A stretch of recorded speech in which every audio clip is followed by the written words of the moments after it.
Well, the Arizona law intended to crack down on illegal immigration has sparked a fresh controversy halfway across the country, this time in Illinois.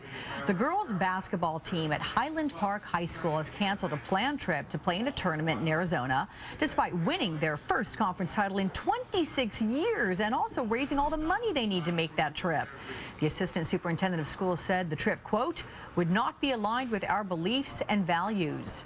Last night, former Alaska Governor Sarah Palin jumped into the controversy, blasting the school's decision during a rally in nearby Rosemont. Palin said, quote, them are fighting words when you say a girl can't play in the basketball tournament for political reasons, so we're going to see about that. It makes no sense, even if they have to do this on our own, if the kids have to go rogue, girls. Well, Mark Levine is a liberal radio host and McGraw-Milhaven is a conservative radio host, and welcome to you both. Thank you. Okay. Good afternoon. All right, you guys, I want to get weighing in on both of you, what your listeners are saying about this. Have they talked about this? I'll let you weigh in on that first, Mark. No, they've talked about the Arizona immigration law, to be sure, particularly the first version, which explicitly permitted racially profiling and just merely being in the same ice cream store as a cop let you be arrested for not having your papers. The school incident, no, I think there are a number of people who are angry, who are upset, who are boycotting, and this school is merely expressing its view that same way. Okay, McGraw? Yeah, no, okay, the school has an opinion. Mark, you have an opinion. How come no one decided to ask the girls who have an opinion? This is a great teachable moment for the girls to decide as a team whether they should go, whether all should go, whether some don't want to go. McGraw, do we know as of now that the superintendent made that decision unilaterally without talking to the girls or their parents? It has been reported that it was the superintendent and that it was the one she decided. Many of the parents and many of the girls I'm hearing from and reading about are upset. How come no one asked the girls?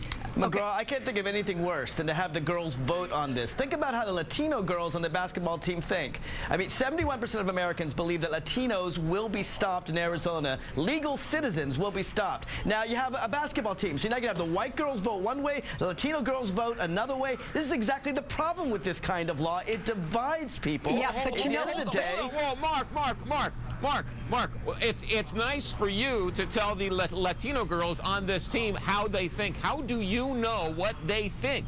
Why don't we ask the team? This is the problem. The superintendent doesn't like the law, so she is superimposing her own views on the team, which is outrageous. Can we also look at this on a broader perspective, from a national perspective? Because to you, Mark, what's so interesting, we've got a couple surveys to talk about here.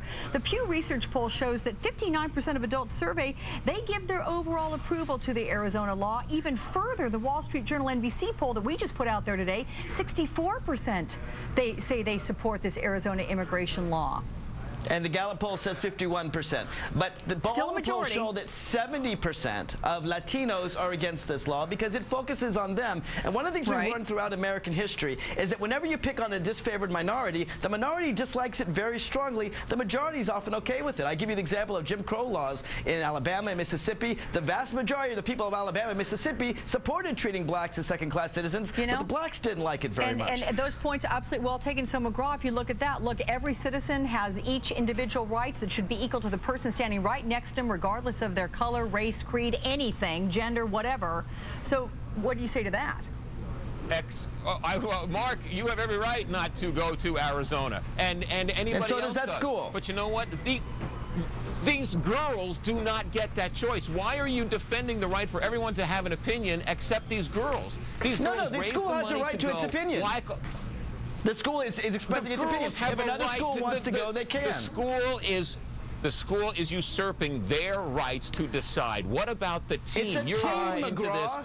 Well, that's right. How do some girls go and others not go? It doesn't make any sense. All right, you guys, listen, that's going to have to be the last word, although if you two want to talk amongst yourselves, you're all welcome to do that. Mark Levine and McGraw-Milhaven, thank you. I don't want to be on Mark's team. I don't want to be on Mark's team. Well, you guys can talk. That's what you just did, and thank you for doing that. We're fellow Americans, McGraw. It's okay. Thanks, Alex. That is our show for this Thursday. I'm Alex Witt.